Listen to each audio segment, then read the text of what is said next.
Before putting forward a measure of this nature before Parliament, we had given considerable thought to certain aspects of cloth prices as they exist today,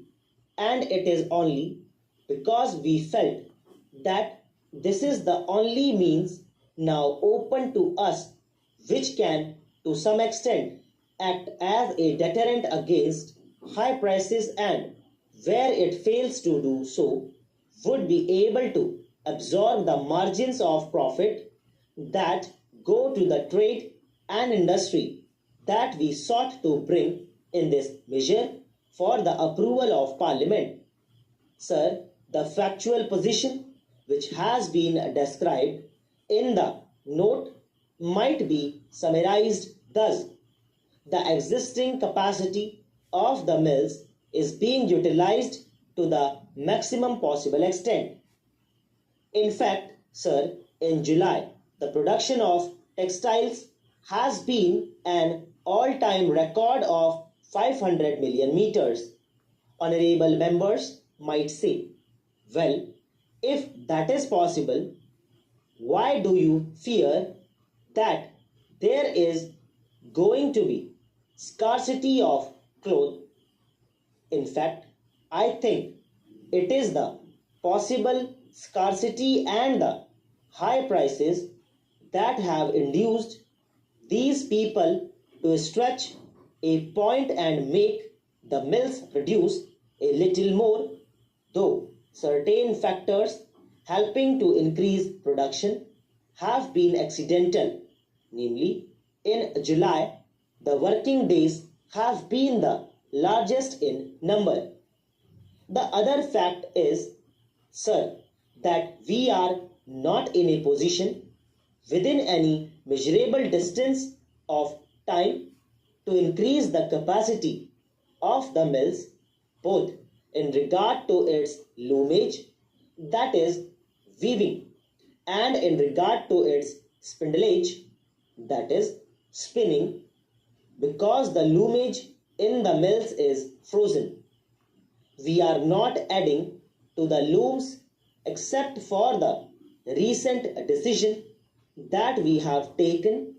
that we should add to the mills by way of automatic looms intended specifically for promotion of export of cloth, and so far as spindleage is concerned, that has been restricted to an increase over a period of 1.5 to about 2 million spindles, the license for bulk of which has already been granted, and this decision had been taken on the basis of an estimate of consumption of 18 meters per capita during the 8th 5-year plan, and towards the end of it. When that decision was taken, sir, government were not unconscious of the fact that that target would not be a correct one, and in an expansionist economy, that target is likely to be exceeded, but that target figure was tentatively accepted mainly because it happened to coincide with the recommendation of a committee which inter alia dealt with the requirements of the people in regard to cloth, that is the Ramamurthy committee, and therefore, sir, if the guilt is laid at the doors of government, I will have to plead guilty, namely that we were not in a position to envisage the rapid expansion of consumption. The figures that I have furnished to honorable members will indicate that while the consumption figures per capita last year, that is for 1995, would be below 14 meters, there has been a rise during the first half. It is quite likely that unless the price factor the scarcity factor, and other factors operate to diminish the total consumption,